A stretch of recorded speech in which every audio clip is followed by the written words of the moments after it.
UFC 310, Pantoja versus Asakura, full card prediction. We got a lot of fights on this final pay-per-view of 2024 with 14. Didn't come with any, no setbacks for the UFC or anything. I'm obviously joking. There's a lot of setbacks for the UFC for this UFC 310 pay-per-view, including Belal Muhammad Shavkat getting canceled due to the bone infection in Belal's foot. I mean, it was looking really nasty. Shavkat was like, well, I don't care. I don't care about no title fight. I'll fight anyway. Give me anybody, anyone, UFC 310. I want to make some money before the end of the year. And guess what happens? Ian Machado, Garry, supposed to fight against Joaquin Buckley in the main event of Tampa next weekend.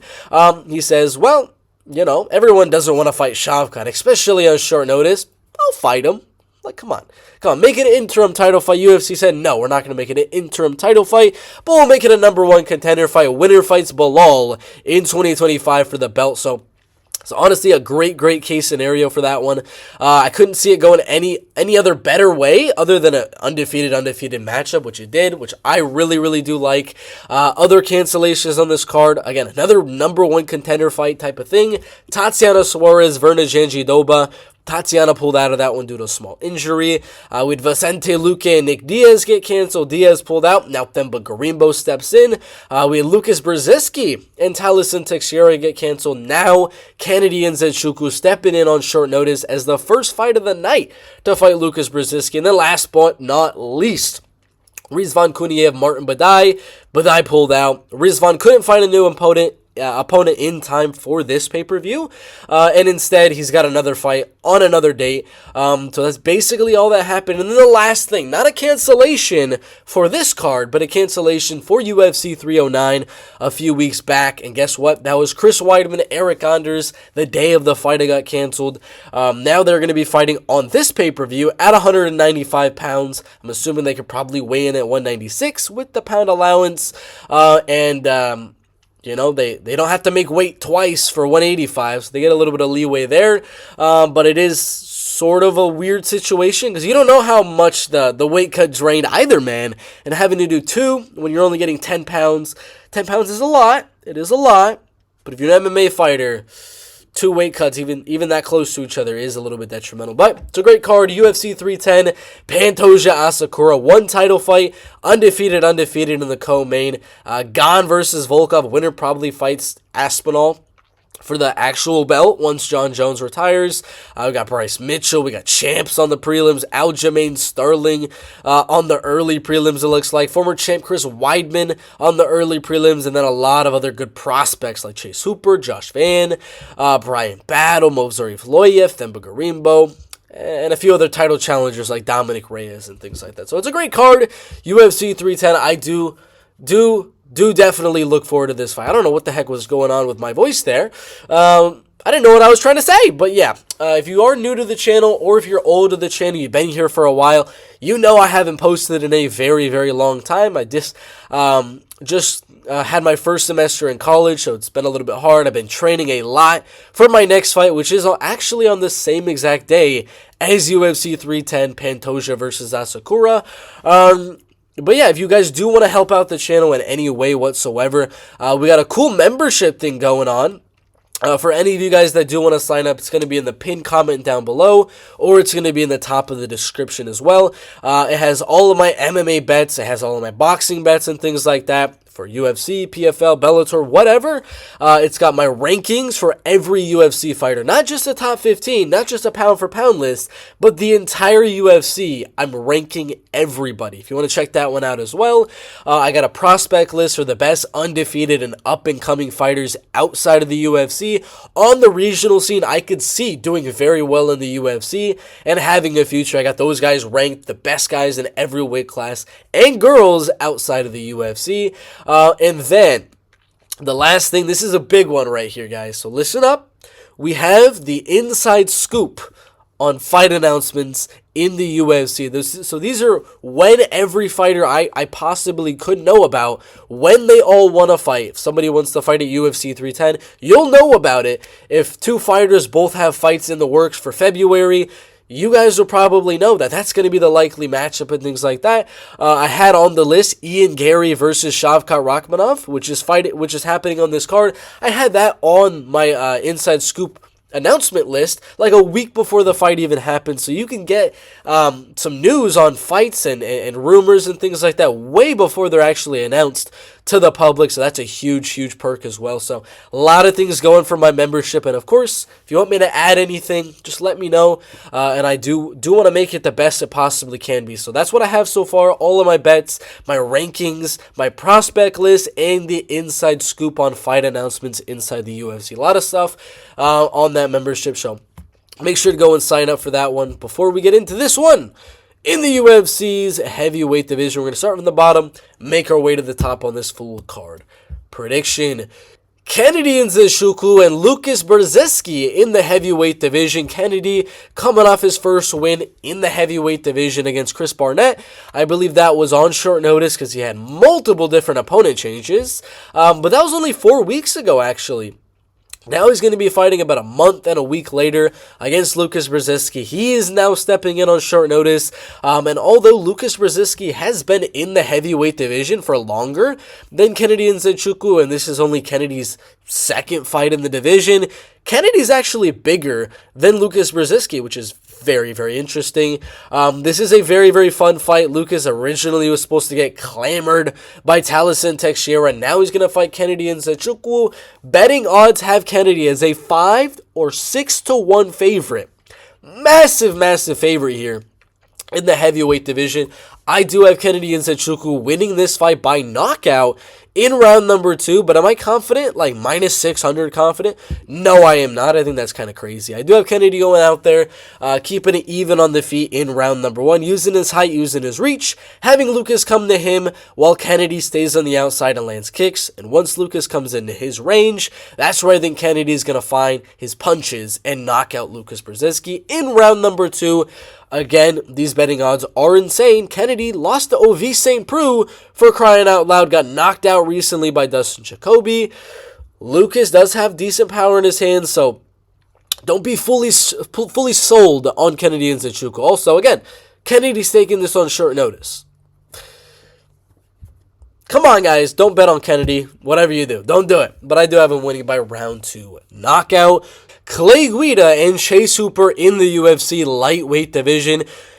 Oh my god, a massive age discrepancy between these two guys in the lightweight division. Almost 43 years old for Clay Guida, and then 25 years old for Chase Hooper. Craziness right there. But Clay, as a almost 43-year-old, is on a little bit of a losing streak here in the UFC lightweight division. In the last 3 years, his only wins were to guys that are no longer inside the UFC, Leonardo Santos as well as Scott Holtzman. He did lose to Claudio Puelles by knee bar in that time, lost to Rafa Garcia, and he lost to Joaquim Silva as well. In this UFC lightweight division, I think Chase Hooper is a lot better than Claudio Puelles. Rafa Garcia is a lot better than Joaquim Silva as well. So I think this is just a much harder matchup than Clay's been given recently, but he's been losing recently as well. So it should be a pretty clear scenario for Chase Hooper to go out there and get the win. Would I be betting on him? Probably not. If you guys have seen the odds, kind of crazy. Minus 1,000 for Chase Hooper. The odds started for him around minus 350. Quickly went over to minus 600 and then all the way to minus 1,000. I do believe he's the biggest favorite of the card. Should he be? Probably, to be quite honest with you. Should you bet him? Probably not as well. But Chase has been doing amazing in the lightweight division. Got a decision win. Submitted Jordan Levitt. And then submitted Vyacheslav Borshev. I do believe Chase Hooper goes out there and submits Clay Guida in round number 2, in round number 3. With a choke or with some sort of thing revolving the knee, like a knee bar, like an ankle lock. And anything like that on the ground. Maybe an armbar. Maybe maybe a guillotine as Clay goes in there going for a takedown. I don't really know. Chase does have a lot of submissions to work with, and Clay is a wrestler, so he's going to fall into a lot of possibilities from Chase Hooper if the fight does go to the ground. I would actually venture to say Clay probably would like to keep this one on the feet, but I think Chase, with his superior grappling, will find a way to get it there to the ground and get a submission in round 1 or round number 2. Should be a good one in the lightweight division. Michael Chiesa and Max Griffin in the UFC welterweight division. Both guys coming off a win recently. Max just got a very close decision over Jeremiah Wells. Chiesa just submitted Tony Ferguson. They're both pretty old in this welterweight division. 37 years old on the day. Michael Chiesa turns 37 the day of the fight, and then Max Griffin is 39 years old as of basically like yesterday. I think he turned 39 yesterday. So two older veterans of the UFC fighting against each other on these prelims here. Chiesa's a little bit taller, but not as lengthy as Max Griffin. Max is obviously much better on the feet, way better striking, way better hands, good takedown defense, and it's a classic. This guy wants the fight to go to the ground. This guy wants it to stay on the feet. I do believe Max Griffin should be able to keep this one on the feet. There's a few fights where, he loses, very close ones, like the Neil Magny one. He was able to keep it decently close with Michael Morales at times as well. But we haven't really seen Max Griffin go out there and really get out-grappled significantly at all in the UFC. I mean, he's only been finished once in his MMA career. It was a knockout. He's never been submitted at all in his mixed martial arts career, and nobody's really dominated him in the wrestling and grappling. For those reasons, I think this one stays on the feet, and I think Max Griffin goes out there, rocks him a few times, but overall wins the unanimous decision. Cody Durden and Josh Van in the UFC flyweight division. The banger. This is a freaking banger. 10-year discrepancy in age from Cody and Josh Van right here, which I think is kind of crazy. Josh is the favorite coming in here, coming off a win over Edgar Chairez. Lost to Charles Johnson before that in a close one that he was winning, and then he got caught in round number 3.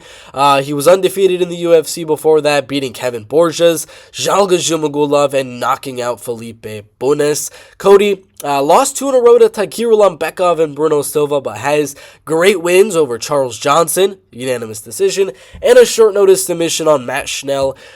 This is going to be a banger. I already know this is going to be a banger. I think round 1, Josh Van wins. I think just like the Charles Johnson fight, I think Josh Van goes out there, knocks down Cody Durden, rocks him, has him on skates, and I think round 2, round 3, Cody Durden comes back with a little bit of a vengeance, with his cardio, with his pace, with his pressure, and wins round number 2, round number 3. He's taller, he's lengthier. Josh is going to have to close that distance. When he does, Cody's going to mix in those takedowns and wear on the gas tank a Josh Van. I'm going to go Cody Durden as my first, I believe this is my first underdog of this UFC pay-per-view, because 2 massive favorites, and then Max Griffin, who's a slight favorite. Cody Durden at plus 145 is going to be my first underdog of UFC 310. Very fun fight. I do expect this one to be in contention at the very minimum for fight of the night. Such an amazing fight at 125 pounds. I got Cody Durden by a very close decision. Eryk Anders and Chris Weidman in the UFC middleweight, light heavyweight. It's right in the middle. 195 pounds catch weight for Chris Weidman and Eryk Anders. I do have Chris Weidman winning this fight. I got plus 170 odds on him for UFC 309, but now the odds are way worse. I mean, I'm kind of mad I didn't get to keep those odds. I had plus 170 on Weidman. Now he's at plus 100, and even minus money on this fight against Eryk Anders, which I don't like, because I do believe Chris Weidman does win this fight, and I had good plus money on him. So I'm a little bit teed off about that one, but I do have Chris Weidman winning this one. I think the striking, really, Eryk Anders hasn't shown amazing striking recently at all in the UFC's middleweight division. I think Chris can actually keep it very even, mix in 1 or 2 takedowns, and steal this one on a very close split decision type of a thing, and then retire from MMA. I think he's going to win this one barely on the skin of his teeth and retire. I think he's slightly better on the feet, slightly better in the wrestling as well. I think Chris Weidman should be able to get this one done. Should be a fun one at 195 pounds. Bryan Battle and Randy Brown in the UFC welterweight division. I am very, very biased when I'm going to be predicting here. Bryan Battle, 30 years old. He's from Charlotte, North Carolina. I'm in North Carolina, so I should be riding with Bryan Battle here. I should be so confident in Bryan Battle if I was a biased predictor on YouTube. No, I'm not. I'm a big, big fan of Bryan Battle. I'm a bigger fan than Bryan than I am of Randy Rude Boy Brown. I'm praying Bryan Battle wins, even though I'm probably going to bet on Randy Brown here. But I want Bryan Battle to win. Just selfishly, I like him.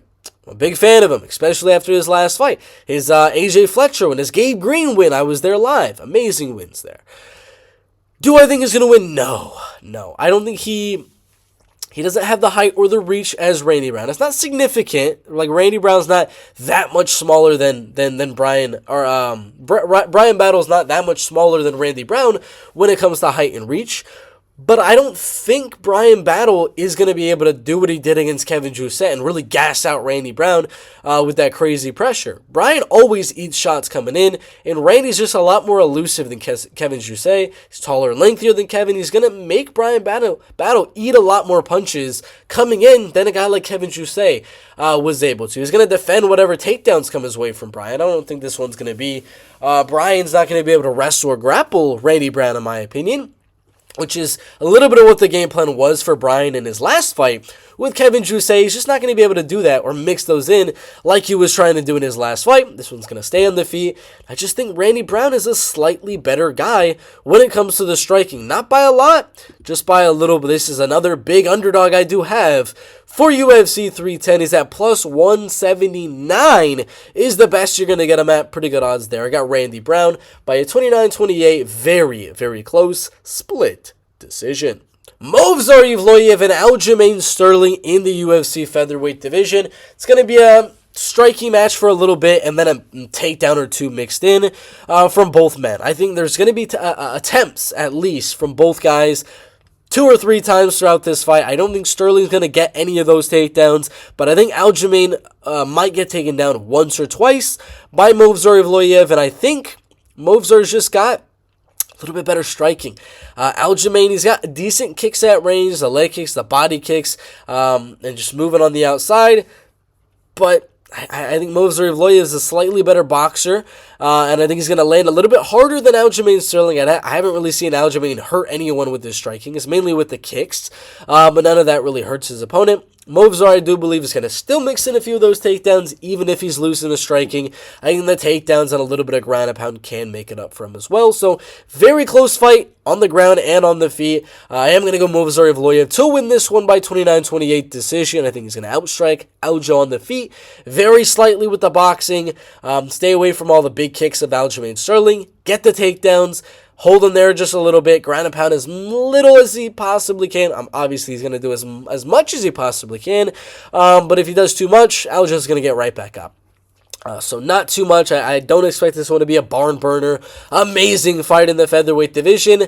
I expect it to be top 3 worst fights of UFC 310. Just because I think when Movsar does get a takedown, he's not really trying to do a crazy amount. He's not trying to go for a finish. He's not trying to go for a submission or a knockout. He's holding and tapping.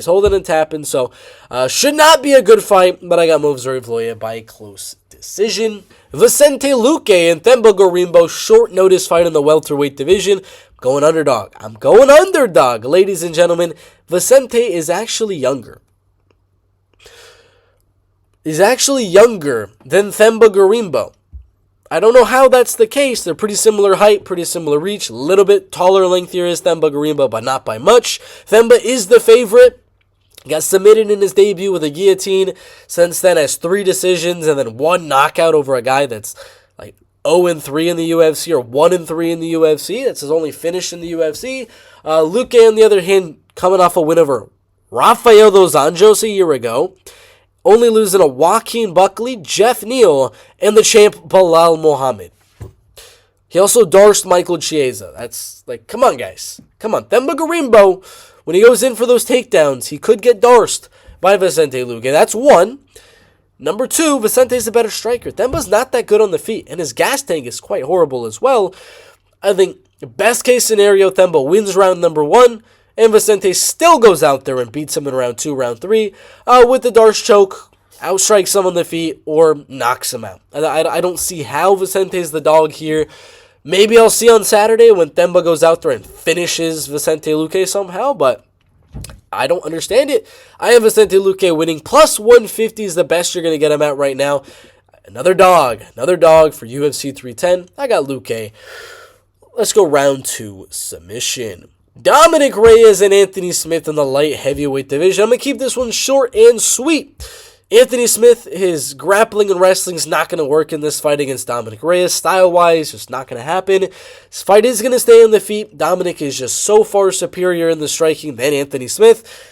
Come on, guys. Dominick Reyes by knockout in round number 2 or by a unanimous decision. He'd have to survive it all, which is possible, which is definitely possible. Dominick has great power in his hands, but Anthony does have his little lion heart, so he could survive, so I can totally see that one going all the way.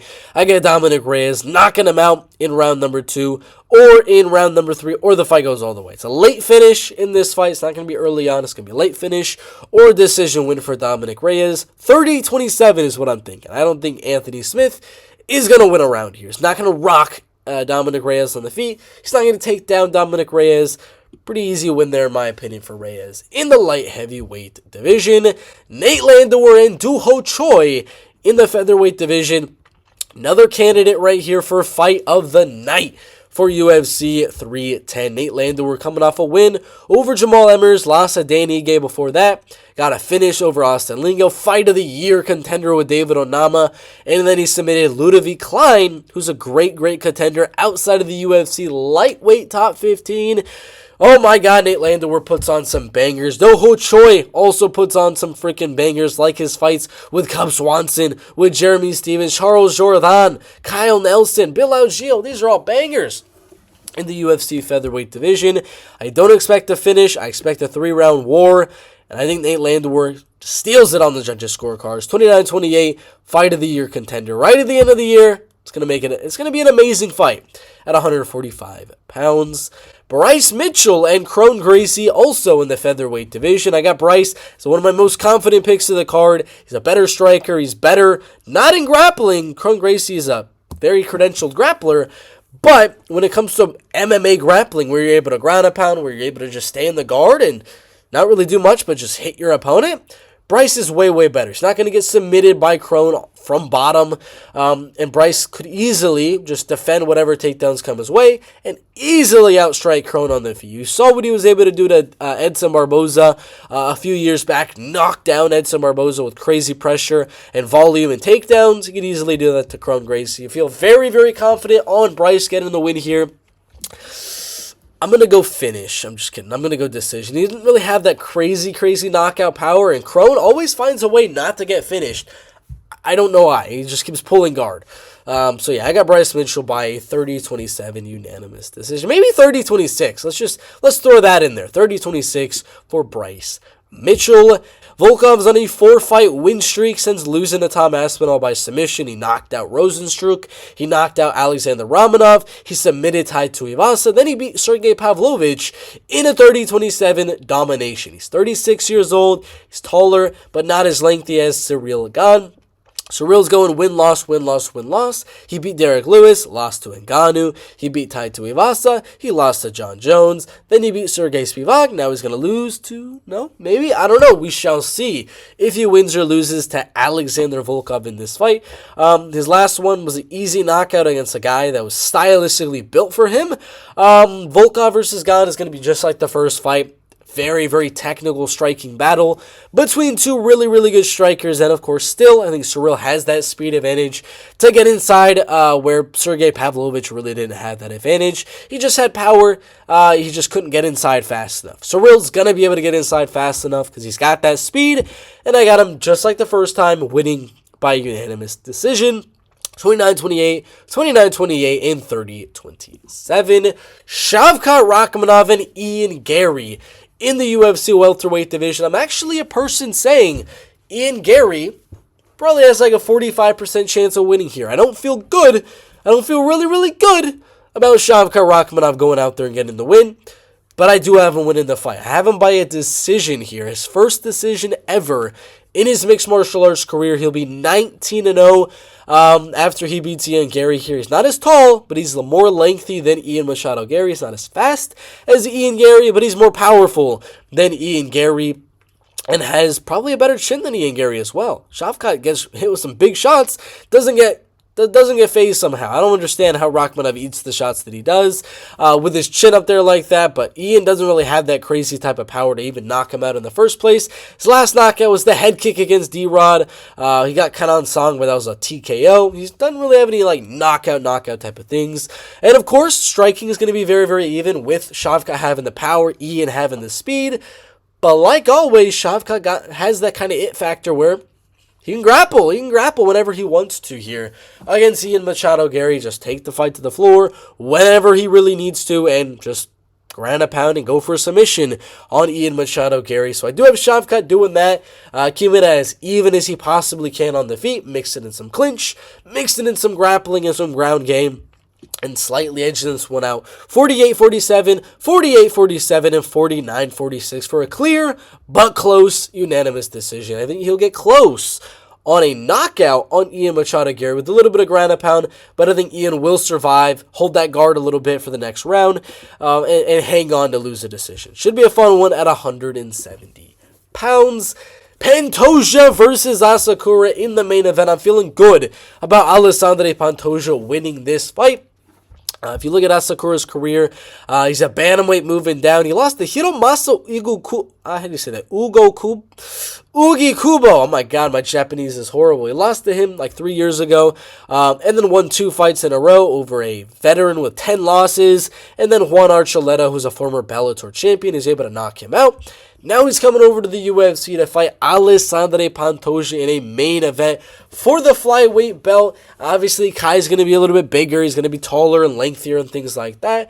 But Pantoja's got volume. Pantoja's got cardio. Pantoja's got grappling and wrestling. And yes, Kai might go out there and look good round number 1. He might win round 1. He might win round 2. Maybe he does. I don't think he will. I think the best he'll do is win round 1. But I think after that, Pantoja's constant pressure and volume and pace really going to come on to Kai Asakura, because Kai's got a weight cut. He's got a big weight cut to make 125 pounds. And I think Pantoja's just going to keep mixing in takedowns and keep wearing on that gas tank that just cut a lot of weight. And I think Pantoja just continues to beat him up in those later rounds and possibly finish him in round 3, round 4, or round number 5. But I think it's either a submission win for Pantoja as Kai gives his back and he gets a rear naked in those later rounds when he's tired, or Pantoja is able to win round 2, round 3, round 4, round 5, maybe round 1 on a few of the judges' scorecards as well, for a 50-45, 49-46, and 49-46. Unanimous decision.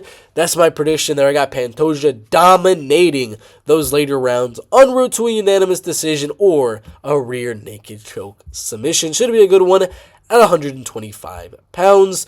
Those are the full card predictions for UFC 310. We do have Pantoja in the main event, winning that fight. We got Shavkat Rakhmonov in the co-main. We got Ciryl Gane. We got Bryce Mitchell. We got Nate Landwehr. Dominick Reyes. We got underdog Vicente Luque. We got Movsar Evloev. We got underdog Randy Brown. We have underdog Chris Weidman. We have underdog Cody Durden. We have Max Griffin. We have Chase Super, and we have Kennedy Nzechukwu. Great card. I think that's 4 underdogs out of 14 fights. So make sure to go down, like the video, subscribe to the channel, comment your predictions as well, and of course become a channel member for all of the crazy perks. We have all of my bets. We got the ranking system. We have the best prospects outside the UFC, and the inside scoop on some fight news outside the UFC. Thank you guys for watching. We'll see you in the next one.